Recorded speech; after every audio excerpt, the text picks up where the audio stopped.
Hey everyone, welcome to another episode of the Book More Show. It's Stuart here with Betsy. Betsy Vaughan, how's it going? Fantastic. Happy December. I know, can you believe it? December. It's crazy. I was talking to Lucy earlier on today, and she's across here just after Christmas. So we were saying that's a great countdown, but an equally good countdown is the fact that the shortest day is just 3 weeks out from now. So I think in my mind, I've already decided that it instantly becomes summer the day after the shortest day. So I'm preparing myself for that not quite being the case. But even so, at least it's heading back in the right direction. True. It has time flies when you're having fun. That must be what it is. And right, exactly. It's been a busy week or two. So we took a week off from the podcast over Thanksgiving. I was traveling for a bit and the schedules just weren't quite aligning.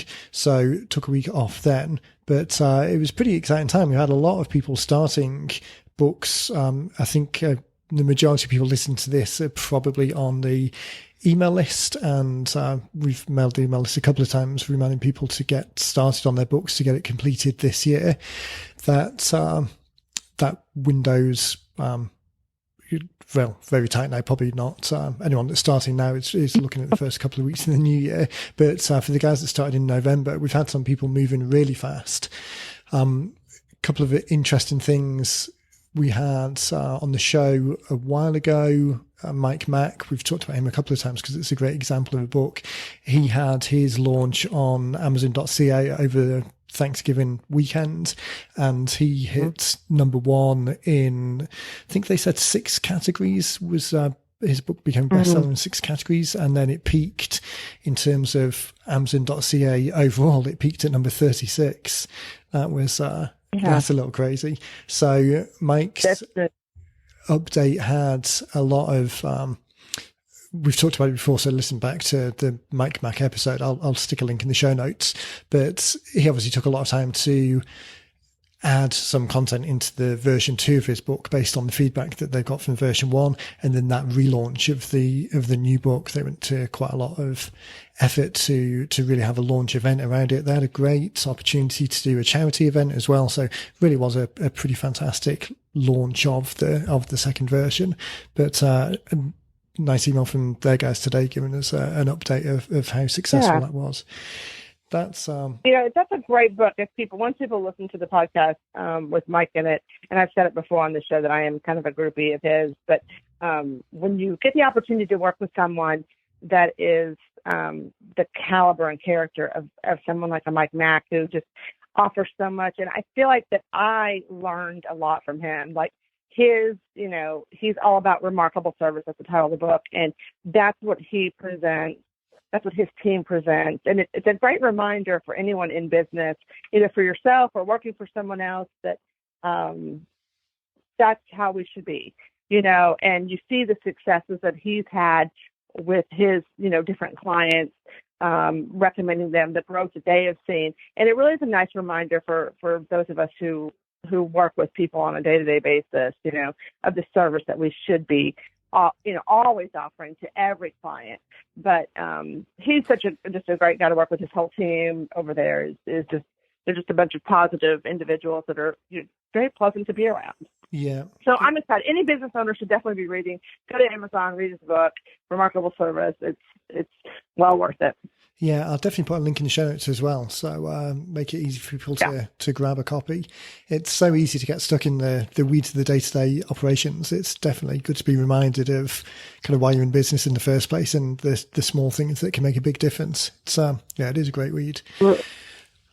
One of the other things that we had, which was pretty interesting, I think this is the first time we've done this. One of the new authors came on board in the middle of November.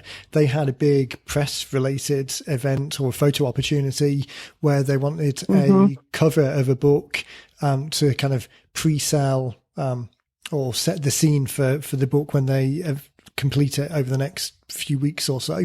So we were able to pretty quickly get a dummy version or a mocked up version of their book up to them so they could kind of stand on stage with that photo opportunity. So that was really great to be able to do that. And that event went down really well, give them an opportunity to pre-sell, precede their market with the fact that book's coming along, and then collect some leads beforehand which as I'm talking about this, I've just remembered something else that I need to do. So give myself a quick note there. But that was an interesting one. And again, it just goes to show the opportunity that people have got as they're thinking about not just writing the book for the sake of writing a book or getting stuck on the execution of it, but really thinking about how it can be used in various different scenarios. So this opportunity came up pretty last minute. They almost literally just come on board. So to be able to move pretty fast and get something useful, and for those guys to be thinking about it in terms of actual usage rather than just the execution and completion, real great opportunity there. That's so true. And I will say, people ask me, I say to people a lot, like, you finish your design work, and sometimes it's okay to go ahead and start putting it out there. Go ahead and promote yourself on social media. And our team does a great job of doing some images, that will allow for that as well. And I'm always happy to send those things to people to get that ball rolling. You get it out there and look at how you're going to start using it, and get people pumped up about it. And I think that, like you're talking about, Jeff Peoples here in this example, and he's got the cover, he's got it up, he's got the whole thing. So it's really exciting to see what comes of that. What kind of a response he gets before his book is close to being finished. So it's interesting to see people as they're actually using it, and the surprising examples that come back, or the surprising feedback that people going into the project don't necessarily expect. We've talked about Kevin Craig in the past. There's a show up with Kevin. Take a look at the interview shows on the website, and one of the early ones is Kevin. Whole consulting business came there from what really started off as a book where he was just getting a little bit fed up to a certain degree of saying the same things to people as they were asking. So to baseline his knowledge, if people asked for advice, he could give them the book. I was talking with Paul Morrissey, who's across here in the UK. It's an osteopath and shockwave consultant. The first book that he's written is for patients, the Shockwave Solution, and is now writing a book targeting practitioners.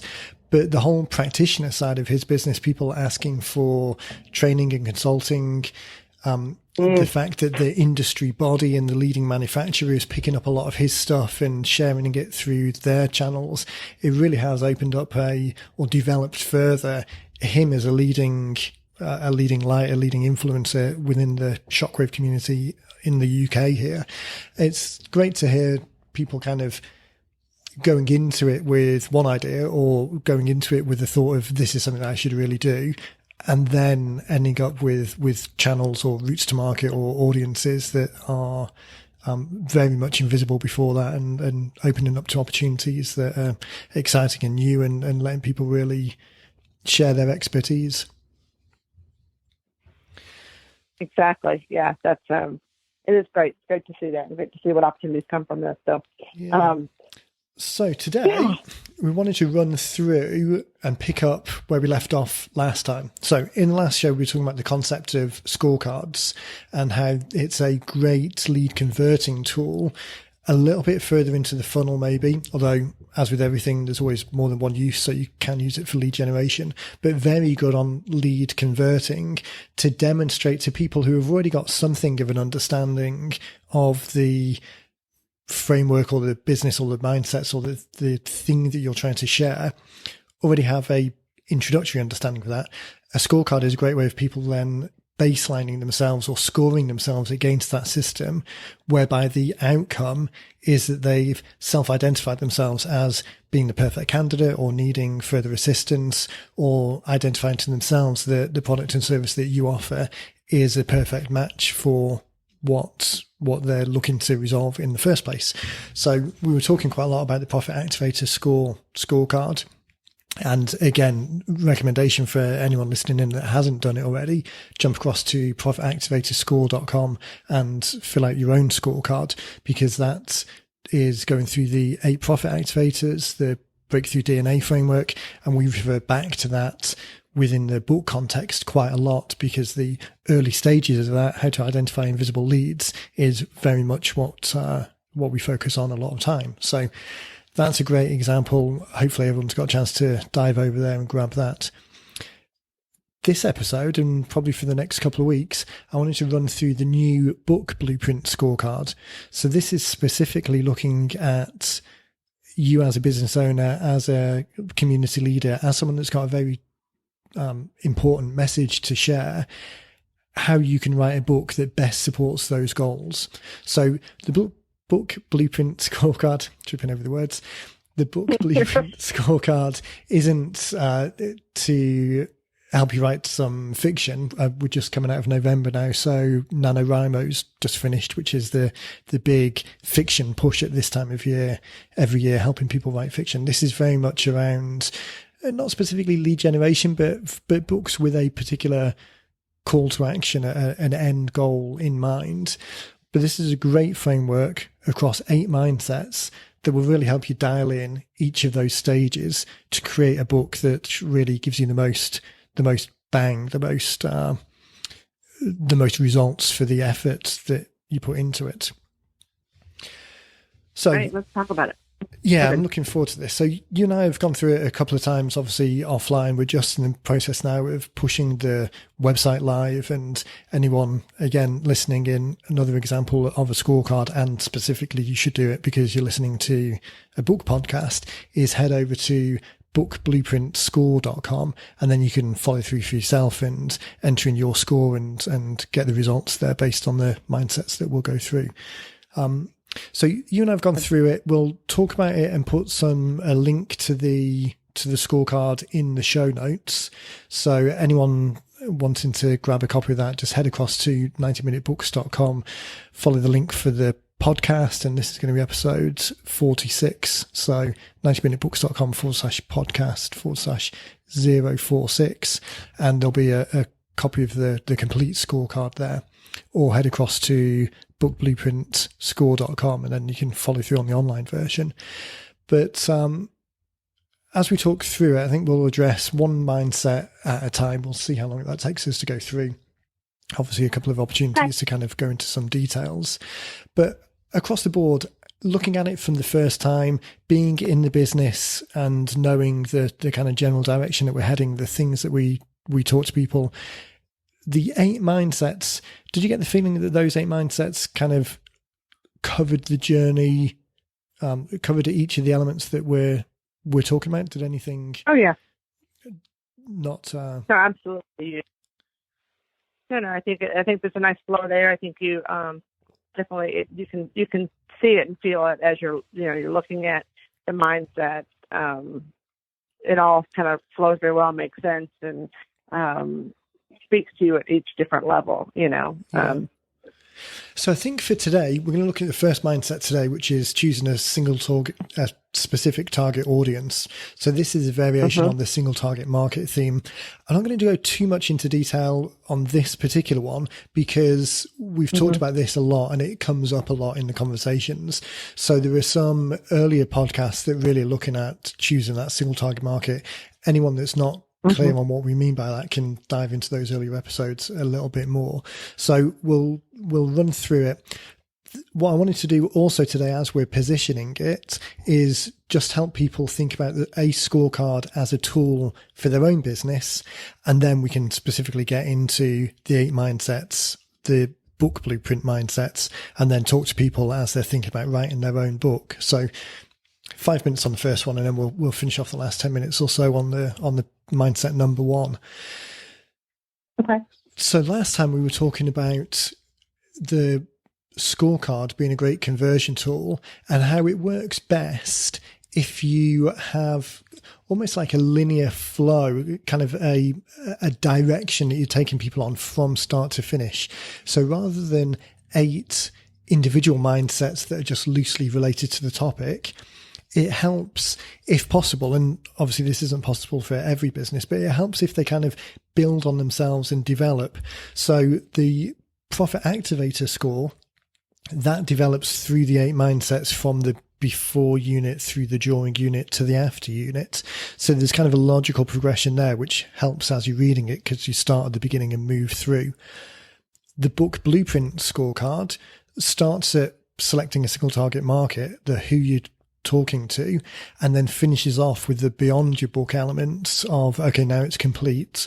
what are you thinking about next? So again, there's a logical progression. So anyone that's thinking about creating one for their own business, where possible, hold that in mind and thinking about it. So in November, coincidentally enough, we had a couple of dental businesses come on board.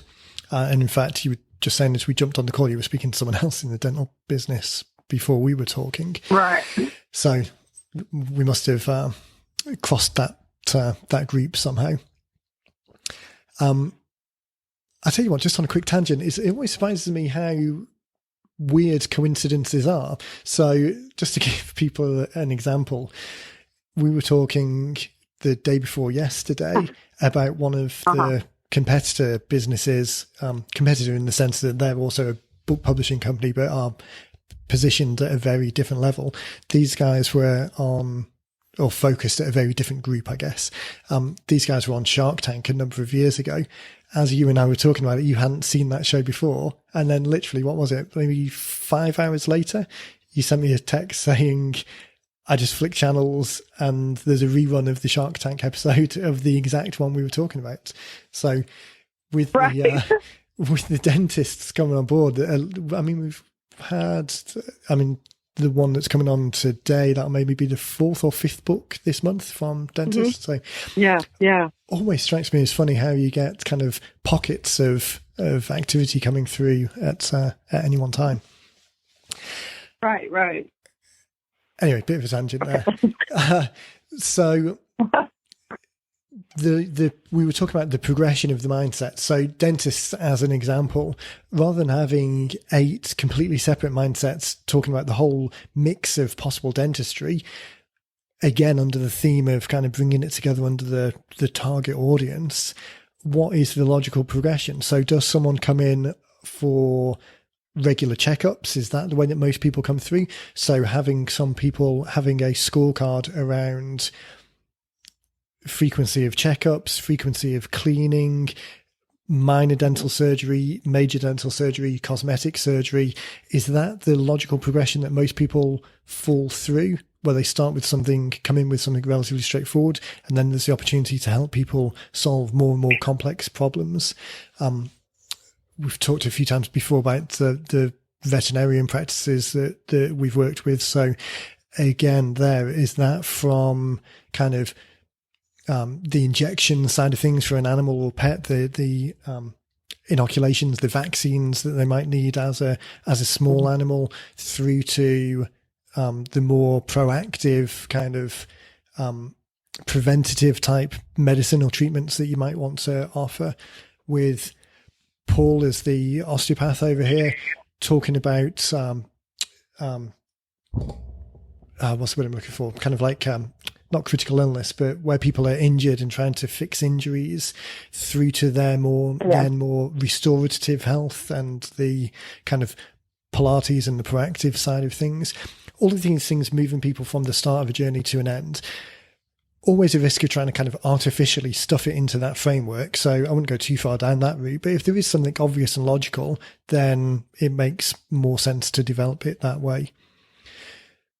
The mindsets then, and my voice is starting to crack a little bit, so I need to take a drink of coffee in a minute. But the mindsets, the development, so for the stages, the development for each of the mindsets, the stages as they move through, we get people to score themselves on a 1 to 4 scale, which is a reflection of how the coach tool was built in the first place. So the mindsets, again, it makes much more sense if they can be developmental as well. So if someone scores a 1 on a particular area, then it indicates a very low competency in that particular mindset. If someone scores a 12, it should be very high. So it's a very refined skill that they've got. So again, we've said before, anyone that's thinking about creating a scorecard for their own business, for the stages more so than the individual mindsets, really try and make those progressive, starting at a low end and going up, rather than having 4 different stages that they could choose from where it's discretionary. So I think I'd used the example before of asking people about food preferences in a restaurant, saying to people whether they like fish, steak, pork or chicken. isn't quite the same as saying whether they want their steak rare, medium rare, well done, or burnt to a crisp. The first example, it could be either or. The second example is much more linear. It's much more you're either at the beginning or you're at the end. So again, anyone that's thinking about it in terms of their own business, mindsets that kind of enhance or develops people's expertise or involvement in a particular process is useful but not essential. The stages, the developmental stages of each mindset, much more important to make that linear. So it's very clear to someone whether they score themselves as a 1 or score themselves as a 12 or wherever in between. And as we say, starting with the end in mind, the real purpose of a scorecard is you're trying to help people identify themselves as either completely competent across the board, therefore they don't really need any help, and the product or service that you're trying to share with them isn't that useful, or self-identify for themselves that actually I've got some gaps here, and clearly this answer that's been suggested is going to help me plug the gaps in those areas. So once someone's raised their hand, they've then gone through a scorecard to give you some more information about, or give themselves even some more information about where they are, having the next step, the next email, the next follow-on sequence to say, okay, what we tend to find is that people score broadly across the middle in one of these 3 areas. If you're low in this, it means A. If you're low in that, it means B. If you're low in the other, it means C. And based on those outcomes, here's the very best next step for you. And from the point of view of giving useful advice, those very best next step, I mean, you should be honest and legitimate about that. If the very best next step is nothing to do with you, they should go off and do something else. You should probably say that. We were talking about remarkable service before and the suggestions that Mike makes. Definitely saying to someone, hey, that's great, but my product service isn't the best fit for you. You should go here instead, is going to add value. That person was never going to be a customer, was never going to be a good customer. So pointing them in a better direction means that at the very least, hopefully they'll remember you at some point in the future and make a recommendation to someone else where it might be a better fit. At that point, I definitely need to take a drink. Take a drink. When you look at the, let's start in with the first mindset, that single target market, identifying them. I ask that question a lot when people don't know my role sometimes is to onboard people. So I have a lot of questions with potential clients before they come on board. And so one of the questions I always ask is, okay, well, who is your target market? And can I tell you how often I hear, like there's a pause. Yeah. And I'm really shocked that sometimes that how often a business owner has really not thought about that, something so simple, And so I think like if you truly don't have your target market in mind, or you're 12 and you completely know your target market and you know how to you know exactly who they are and you know exactly what their needs are and how to help them. I think that's the people kind of in the middle that might get lost sometimes, when you're looking at it yourself going, well, you kind of know what services you have and what you want to sell and what you want to do, but you don't have that understanding of who these customers are that are going to buy them, Yeah. I'm really taken back quite often by the individuals that we deal with sometimes that don't have a clear vision of that. I think it's strange, isn't it? Or it's difficult sometimes to think about where other people are coming from. I think in part because we spent so much of what we do in the 90-minute book business crosses over into the coaching and entrepreneurial development business on Dean's side and around all of the coaching on that. The 8 profit activators, and the very first action in pretty much everything we do is considering this single target market, the who we're trying to identify and engage with. It's difficult to think back to a time before we were thinking in that framework. But I think you're absolutely right, because the majority of people out there are either in a situation where they're rushing from day to day and just the operational side of things, or the other side of the business is taking such kind of the mental bandwidth that you've got is being, a lot of it's been taken up with just the day-to-day stuff. So you kind of know you need to do something, and this is something, so we really should do this, but haven't necessarily thought about. And this is where the scorecard really comes in, because it asks you those questions and forces you to think about it. Even if you don't know the answer today, it raises the idea that, well, there probably should be an answer to this. And the single target market, I mean, it's one of those things. Should be an answer to this. Yeah, there should be an answer to this. Yeah. The single target market is one of those things, or as we call it in the book Blueprint Scorecard, the specific target audience, but it's the same thing really. That question, that as a founding question to almost everything you do, whether it's writing a book or running a Facebook ad or putting a billboard outside or going to a live event or reaching out to someone on LinkedIn, whatever it is, knowing who it is that you're trying to engage with just makes all of the rest of it, it's kind of like a framing question to all of the other decisions down the track. Okay, well, should I go to this event or this event? Well, who am I trying to target? Who's the best customers? Knowing that it's this group, that helps inform you as to whether choice A or choice B is the correct one to do. It's it's surprising. I think the good thing is as well, people think about it, and again, it comes straight from the Breakthrough Blueprint, the Profit Activator Score. The full title of this mindset is actually choose a single target market one at a time. So it's not that you're tying yourself to only ever targeting this one group of people. It's not like you're excluding everyone else forever. And it's not even as if saying, okay, well, this particular campaign, let's stick to the book. So this particular book that I'm writing it to this target market. But if someone from outside of that target market requests a copy of it, I'm not going to refuse to send it to them. If they then turn out to be customers, I'm not going to revalidate where they came from and tell them that I'm not going to work with them if they're not part of this particular group. It's just the effort, the outgoing activity, the thing that takes mental and financial commitment, tie it into a single target market, because then it makes everything around that campaign much more beneficial. And it might well be the case that a whole second target market, a different group, reveals itself because you didn't realize that this group of people really resonated. And then in the book sense, the version 2, you can pivot the version 2 slightly to address that target market instead of the original one. It might be that it's a whole second target market, so it's worth creating. Paul, again, I was talking to Paul this week, so that's why it's fresh in my mind. But Paul's a perfect example.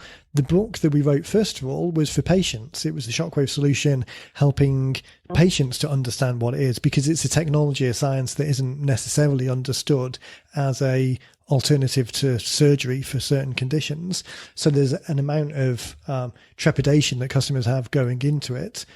But actually, a lot of the take-up for it, and it's really resonated with the practitioner side. So now writing the practitioner's guide to Shockwave of how to set up your practice and how to engage with customers, that's a whole other market that wouldn't have come across. So it's not like Paul said, okay, well, I wrote the book for a customer, so you're a practitioner, so I'm not going to send it to you.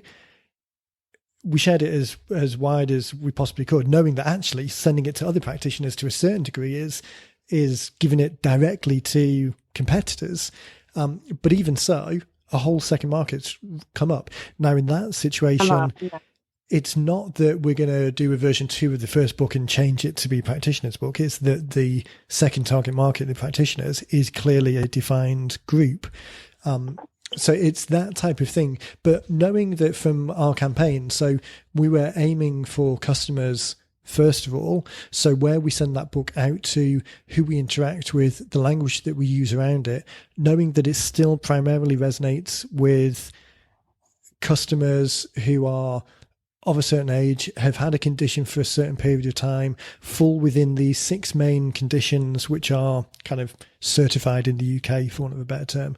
Knowing exactly who those people are means that all of the advertising campaigns around it, all of the Facebook targeting, all of the language around the follow-up sequences is all specific to that group. And the fact that a second group has come up from the side of it is a bonus and just a development from there. So that's the real benefit of picking and running with a single target market. It just makes every other decision easier. We talk about it quite a lot. I notice that when I get passionate about a subject, I kind of talk louder and faster. So take a breath and slow down a minute. But it's such a fundamental benefit of the whole rest of the project, which is really why it comes first. It gives you a scope and a tone and a direction, knowing who you're talking to when you're creating it. You're not trying to be too broad.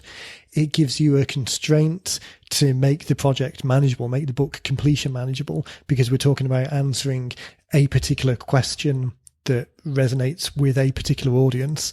And that question that resonates comes up in Mindset 2, which we'll cover next week. But it gives you that constraint. As I mentioned, it helps with all of the beyond the book stuff, to where you're pushing it out to, who you're engaging with. It helps with the call to action and the back of a copy, the next steps that you suggest people take, because again, you know who you're talking to, or you know who you're aiming to talk to. So it really is like the key fundamental. I have just realized that we've just been talking about that and haven't actually run through what the stages are of that first mindset. So right. well worth me not going off on too much of a tangent and jumping back to that. So the first mindset, choose a specific target audience. At the first stage, scores 1 through 3, you know that writing a book will help your business, but you don't have any clear audience in mind. So this is the group of people who have perhaps heard a lot of other people talking about creating a book, just kind of fundamentally understand that a book is a good thing to write. I mean, as far as we're concerned, we're looking at people who are interested in writing a book. It's the Book Blueprint Scorecard. So if you've never even considered writing a book, and this is why we say that this is a great tool as a lead conversion, perhaps a little bit more so than a lead generating tool. So the 90-minute book introduces the concept of writing a book at all. Now we're taking that a little bit further. So the assumption is that you've been thinking about it and you want to kind of measure your own score, kind of validate for yourself how far into this process you are, how likely you are to be successful. So at the lowest end, at the beginning stage, you know writing a book will help your business, but you don't have a clear audience in mind. And I think we've covered why an audience is important. Right. The second stage, so taking it a little bit further, this is scores 4 through 6, so heading into the middle of it. You know which of your products and services you want to sell, but you don't have a clear understanding of which customers buy these. So this is the example that you were talking about before. You get people, you'll talk to people who kind of know the outcome, almost know which products and services kind of anecdotally or just based on their own gut feel or their own knowledge of the business. They know what customers respond to generally, what tools are popular, what dishes on the menu are popular, what surgery or what elements of the dental practice will resonate well with customers. So they know the product and service side of it, but they haven't actually taken it to the next stage of thinking, okay, well, what are those customers, the people buying it? What do they want? What are they looking to get out of it? What's similar about that customer group? Where are they coming from? What are they feeling? So that's coming to it from the kind of the outcome point of view. The third level then, and this is really starting to get to a developed way of thinking about it. So scores 7 through 9 is you know the customers and clients you want to engage with, but you don't have a clear understanding of their motivations or what questions they're looking to get answered or the concerns they had. So as I just mentioned on stage 2, that's really not even knowing who the people are. So stage 3, you at least know who they are, but you haven't necessarily gone as far as thinking, okay, well, I know it's this group of people, but what really is their motivation? What keeps them up at night? What is the most valuable piece of information I could share with them to answer a question in this particular book? And then the top level, stage 4, so scores 10 through 12, this is the most refined thinking in terms of who you're trying to engage with. So you have a specific customer group in mind, you understand their most pressing concerns and questions, and you have a compelling story to help them answer those concerns or move them from a position of being on the outside of the information to being on the inside of the information by sharing your expertise in a way that's really going to resonate with that group. So for us, this is people we know very clearly that we resonate best with small to medium-sized businesses that have been in business for more than a year. The founders or owners or managers of that have got a good understanding of who their customers are, who can answer questions like these. They might not know the answers to questions like these immediately because perhaps they've never been asked or never been asked in this way, but they've got enough knowledge and understanding to be able to answer it once we start probing and questioning and getting people to think in that way.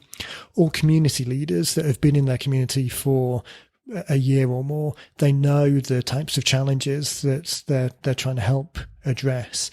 Or they're educators that have been or speakers that have been sharing a particular message for a period of time. And we say a year, but that's really just to kind of get this threshold of, if you're just learning the ropes and would struggle to put that knowledge into pages, then probably think about it a little bit more.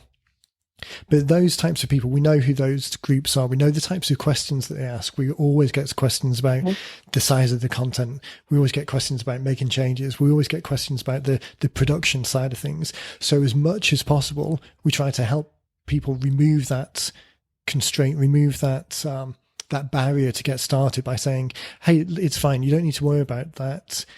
Let's really focus on who you're trying to engage with, what the outcome is that you're trying to get to, who it is you can help, and just capture, and what are the questions that really lead people from the question on the title to the call to action on the back page. How can you help people answer this one or two questions as deeply as possible and really give value back? And all of the other things, which for us particularly all tend to be kind of the mechanics of it. People get very hung up on the mechanics, but don't worry about it. We'll take care of that. None of this project is a lock-in. None of it is a publishing deal where you're on the hook for tens of thousands of dollars. The financial investment is low. I mean, very low compared with a lot of the competition out there, which is a lot higher. You can always make changes to things. The important thing is who you're trying to resonate with, and the message, the way that you resonate with them, leading them towards a logical minimum viable action next step.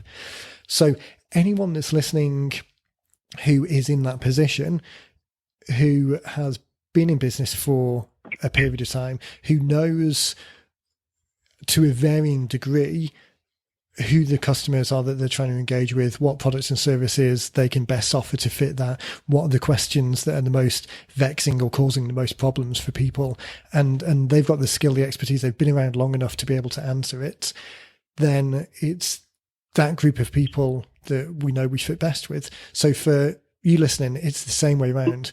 The customers coming in, if you're a dentist, you might know that it's middle school age kids who need some corrective dental work. Those are the people that you can make the biggest change for, because your practice is pain-free, your staff are nice to the kids, the environment's nice, you resonate well with the parents, you've got all of these things set up.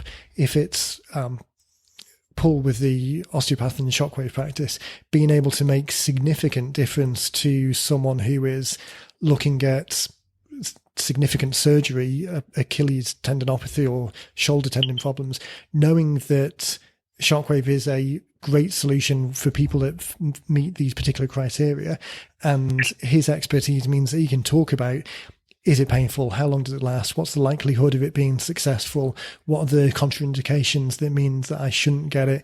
If I'm comparing 5 different people who are offering shockwave, how do I know which one offers the best value? Because I know that cost isn't necessarily the thing to be driven by. Mike, looking at how going into an organization and helping them pick up on the service elements that can take them from good to great, make themselves remarkable and really stand out in their people's minds. It's anyone who's in that type of environment, picking that single target market, knowing who it is that you're trying to resonate because of that expertise. That's the first step into making a book that is going to be super valuable at identifying invisible leads, but not only that, really gives the value to the people that you're targeting through this specific target audience. That was a lot of words again. That's all right. It was interesting and informative. I think it's, I just looked down at the clock and we've kind of blown past the 30 minutes. I think we should probably stop saying this is a 30-minute podcast and just accept it's a 45-minute podcast. Although then we might drift to an hour and 15. So exactly. I think that's a good place to end. I'll check in with you in a second, actually, and just check that I didn't miss anything or you got any comments on that first mindset. While you're thinking about that, head over to 90minutebooks.com/podcast. This is episode 046. We've gone through the first of 8 mindsets on the Book Blueprint score. So to see the whole scorecard, head across there, and there's a couple of other links in the show to things that we've talked about. If you want to run through the Book Blueprint score yourself and kind of fill out the score and get the results come back, then head over to bookblueprintscore.com and you can follow the process through and complete a scorecard for yourself. So just looping back then, for that first mindset, is there anything that you can think that I missed, or anything that kind of stands out that we haven't covered already? No, I honestly think that's probably, I mean, either you do or you don't really know your target audience, or you need to think about it. There's sort of that, but I think that's probably of the mindsets, I mean, that's the simplest one to think about, because you have the title, but I think you've covered everything, and the scorecard is really, when you put that right in front of you and you just, it's thought-provoking, and it will really make you kind of dig into you and your business, and not just your target market, but the whole aspect of it, So I think I really recommend people taking a peek at it and just start, thinking about it a little bit. I think it prompts questions that you might not have been answered, or in a way that haven't been answered before. This whole kind of, I know I should do a book, but I haven't really thought about who it should target or what it's for, or what the outcome is that I want. The scorecard's a great way of kind of taking it to the next level. So rather than spending time and money just creating something, that time and money can be invested into something that really has an outcome in mind. So that sounds good. So next week we will talk about the next time you and I talk, because I forget what the cycle is, but we might have one of the other shows in next week. But the next time you and I talk, we'll run through mindset number 2, which is picking a title that resonates. And there's a few nuances around that and ways of thinking about it. We did a titles workshop not so long ago. I'll put a link to that in the show notes as well. And choosing your title is really the most important thing, because it's the thing that gets someone to raise their hand before they read the book, before they get to the back cover, before their eyes really focus on the cover design, before you're worried about how many pages are in the book, all of that type of stuff. A title that resonates is really the thing that gets invisible prospects to first pay attention to it. And then we'll go through the other mindsets after that. So thanks for your time again, Betsy. I'm looking forward to the next show. And as always, actually should finish by saying, as always, if anyone's got any questions, just shoot us an email to either podcast@90minutebooks or support@90minutebooks, and Betsy and I will get messages that come through to both of those.